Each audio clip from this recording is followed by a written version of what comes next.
I still don't know what that night meant. Only that it changed everything I thought I understood about her. About myself. She was my mom's best friend. I keep telling people, as if that explains why I can't get her voice out of my head. It doesn't. It never does. The first time I saw her again, she was standing in the half-lit corner of my mother's garage, sleeves rolled up, trying to fix the backlight of her car with the wrong wrench. The air smelled like oil and rain, and she looked so completely out of place there, elegant but unbothered, like she didn't mind the grease on her hands. I almost didn't recognize her at first. Time had traced soft lines around her eyes, but her composure was the same, measured, self-contained, the kind that made you want to stand a little straighter without realizing it. "Didn't expect to see you here," she said, glancing up as I wiped my hands on a rag. Her voice was low, almost amused. "You've grown." "Yeah," I said too quickly. "Mom's out for a bit. I can take a look at that light for you." She hesitated just long enough for me to feel it.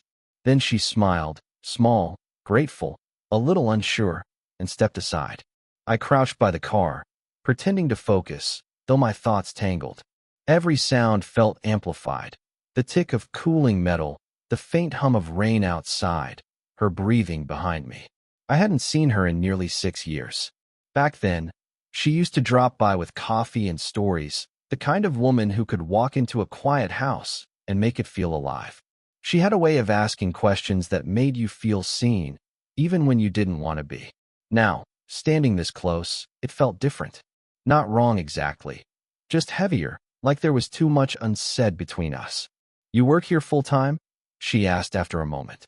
"Mostly. Helps pay the bills." She nodded, then crouched down beside me, ignoring the smudge of dirt on her jeans. "You always were good with your hands." It wasn't a flirty line, not even close. But the way she said it, softly, distractedly, made something in me shift. I looked at her, and for a second she met my eyes, and neither of us moved.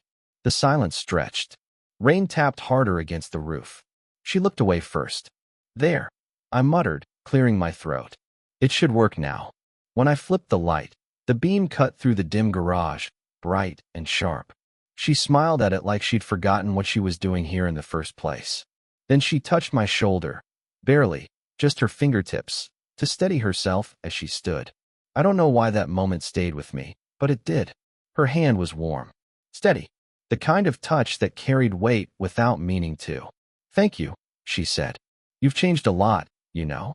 You don't talk as much as you used to." "Neither do you," I said before I could stop myself. Something flickered in her expression, surprise, maybe recognition. Then she just smiled again, quieter this time. As she drove away, headlights cutting through the mist, I realized I was still standing there, rag in hand, heart racing for no reason I could explain. I told myself it was nothing, just a familiar face, just a memory brushing past.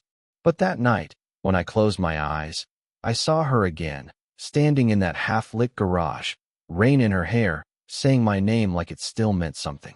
And I haven't stopped seeing her since. It was a week before I saw her again. She called the shop, said her car was rattling, something about the brakes. I told her to bring it in, trying to sound casual, though my pulse betrayed me. When she arrived, she looked different, tired, maybe. There were faint shadows beneath her eyes, the kind you don't get from one bad night's sleep, but from months of pretending everything's fine. She smiled anyway. She always smiled. "Hope I'm not keeping you from something important," she said as I lifted the hood. "Just lunch," I said. "You're safe."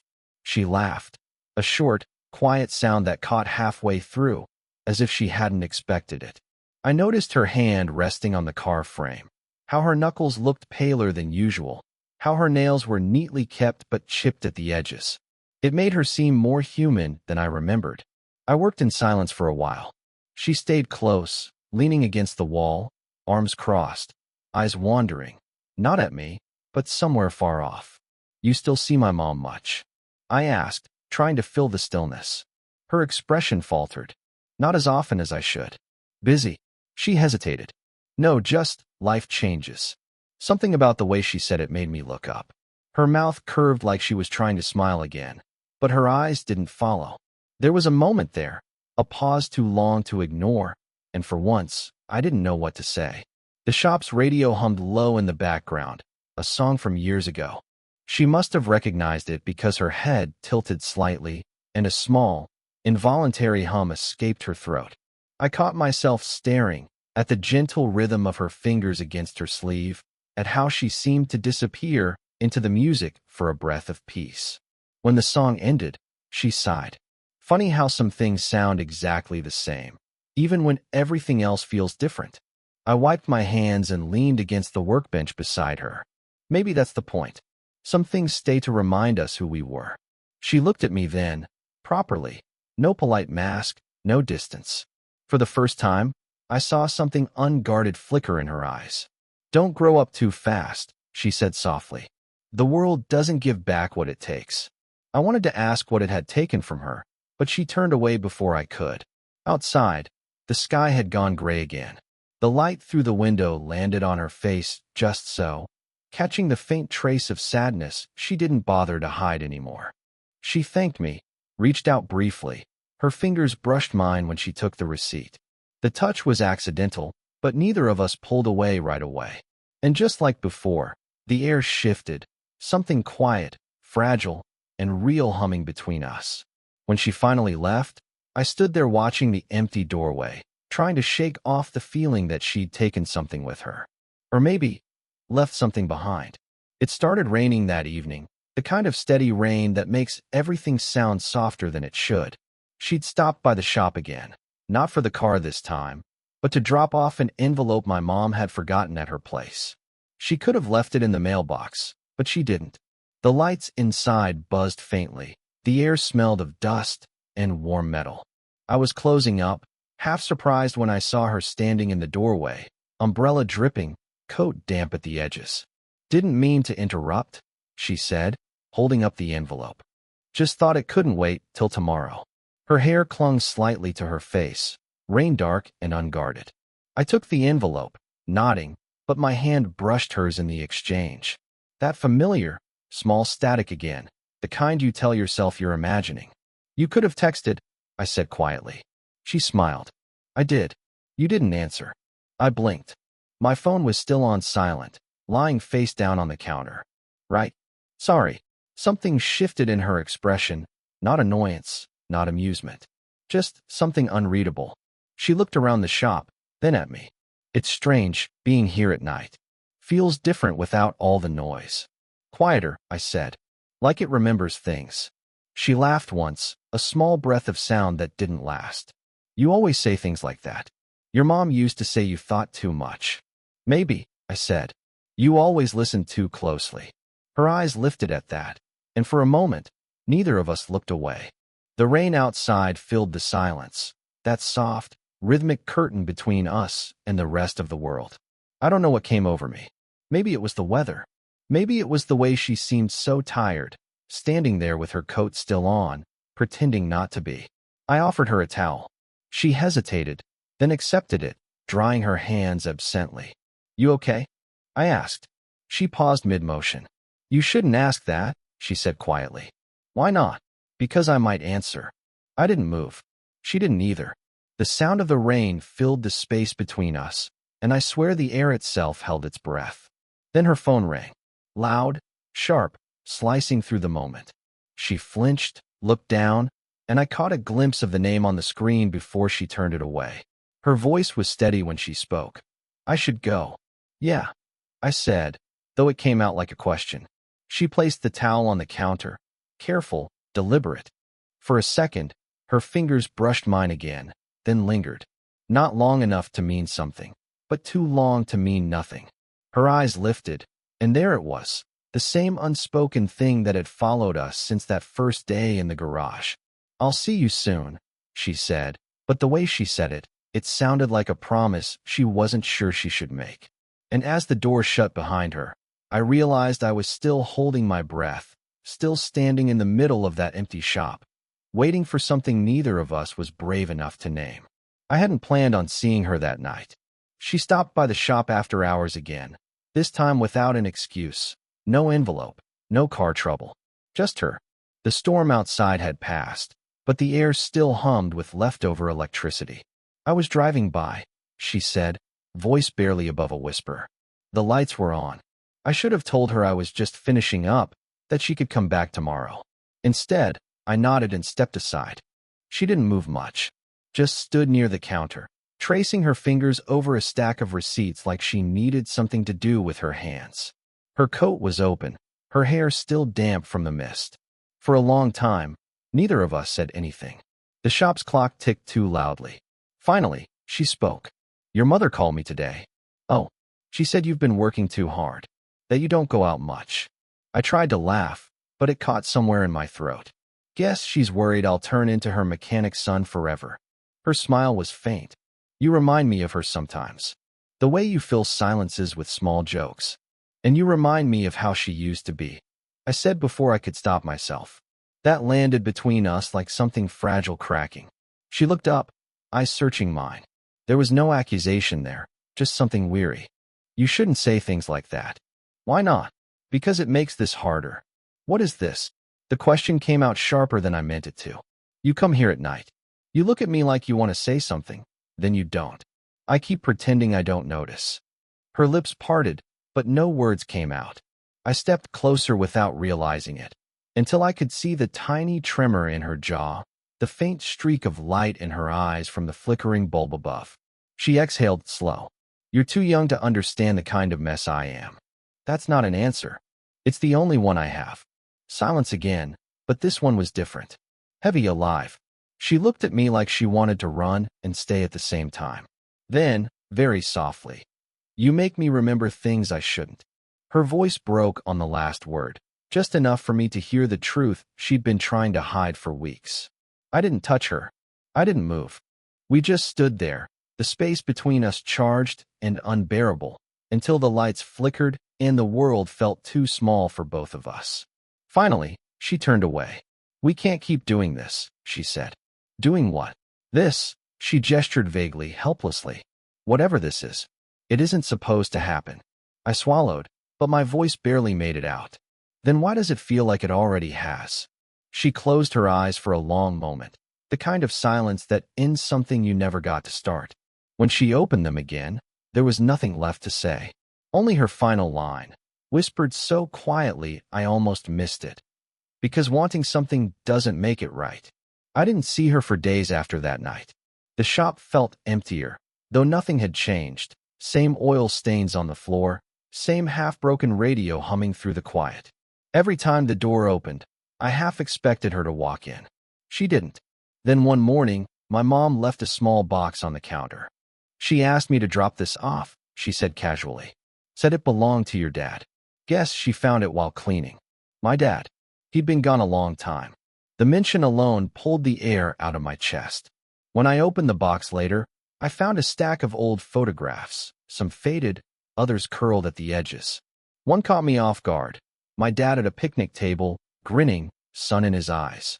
And beside him her, younger, lighter somehow, her head tilted toward him in mid-laugh. I didn't know they'd been friends, not like that. There was another picture too, her holding me as a baby, the look on her face softer than I'd ever seen in person. The realization sank slowly, like rain soaking into dry earth. She hadn't just been my mom's best friend. She'd been part of us once, in a way no one ever told me. That evening, I went to her place. She lived a few streets over, a quiet house tucked behind overgrown hedges. When she opened the door, surprise flickered across her face, then resignation. "You OT the box," she said. I did. She stepped aside, letting me in. The house smelled faintly of coffee and rain-soaked wood. A half-finished mug sat on the table beside an old photo album. "I didn't know you knew my dad that well," I said carefully. Her expression softened. Grief, memory, something in between. "We were close. Before your parents met." The words hung there. Before. She sat down, motioned for me to do the same. "He was kind. Messy but kind. We lost touch when your mom came along. Life moved as it does." "Did you love him?" I asked, though I already knew. Her eyes glistened, but she didn't look away. Not the way people think of love, but enough to remember. She took a breath, voice trembling now. "You look like him sometimes. Not just your face, the way you listen, the way you hold silence. It's unnerving." Something inside me tightened, a strange blend of closeness and distance, like she'd just drawn a line between us I hadn't seen until now. I wanted to say something, anything, but she beat me to it. I think that's why I kept coming around, she whispered. You remind me of who I used to be, before I learned to stop wanting things that didn't belong to me.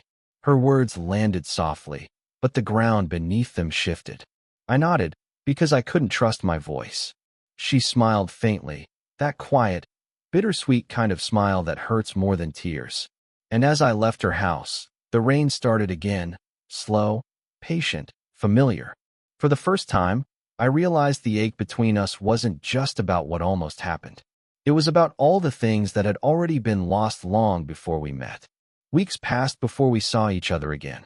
The space between us had grown thick, like fog you couldn't walk through without losing your way. Then one evening, I found her sitting outside the shop, on the bench by the old vending machine. No car this time. No reason. Just her. I didn't think you'd be here, I said. I wasn't sure I would be, she replied.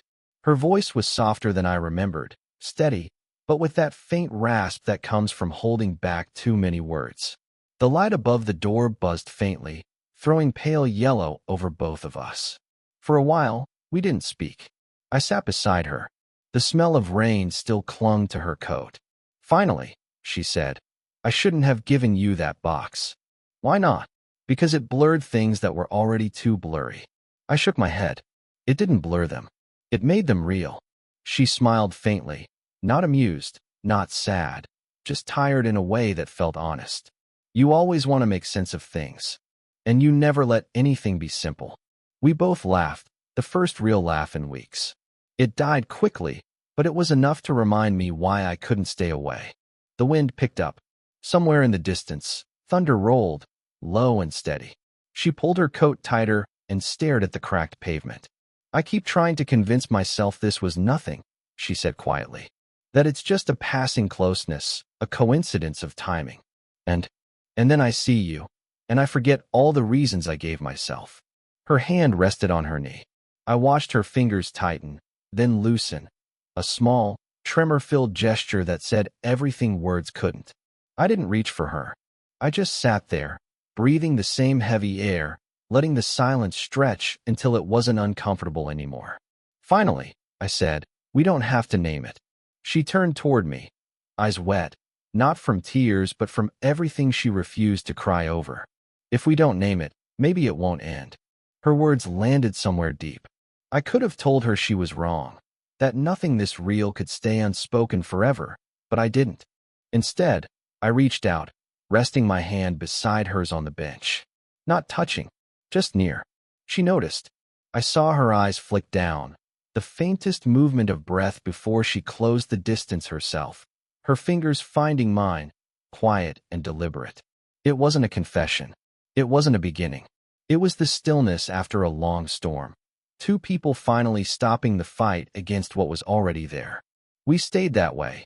No words, no plans, just the rhythm of rain starting again, soft against the roof of the shop. When she finally whispered, it wasn't an apology or a promise. Just my name. And somehow that was enough. The world outside kept moving, but for that small, fragile moment, everything in me went still. It's strange, looking back now, how something so small, a visit, a glance, a few quiet conversations, could alter the shape of who I became. I still see her sometimes. Not in person, just in moments.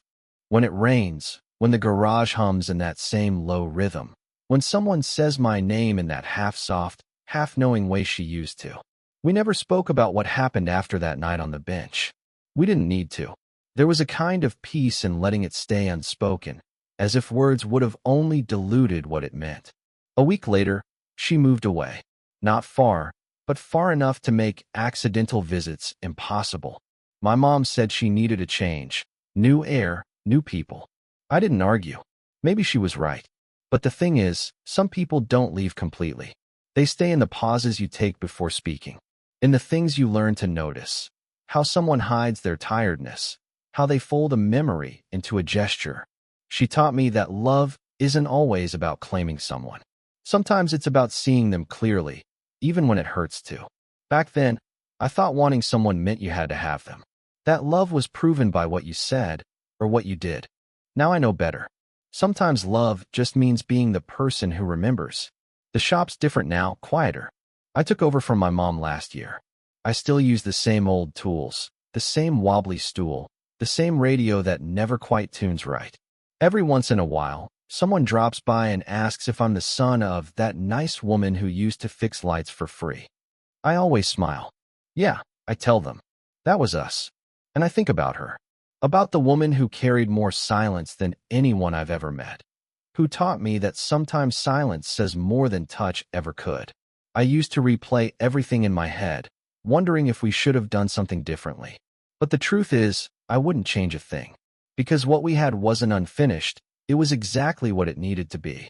She once told me that the world doesn't give back what it takes. I used to believe her. Now, I think it does, just not in the ways we expect. Sometimes it gives you understanding instead of closure, reflection instead of return. And maybe that's enough. So, if you're listening, if you've ever had someone who changed you quietly, without meaning to, I hope you forgive them. And thank them, even if they never know. Because love doesn't always end with a kiss. Sometimes it ends with a kind of peace you never saw coming.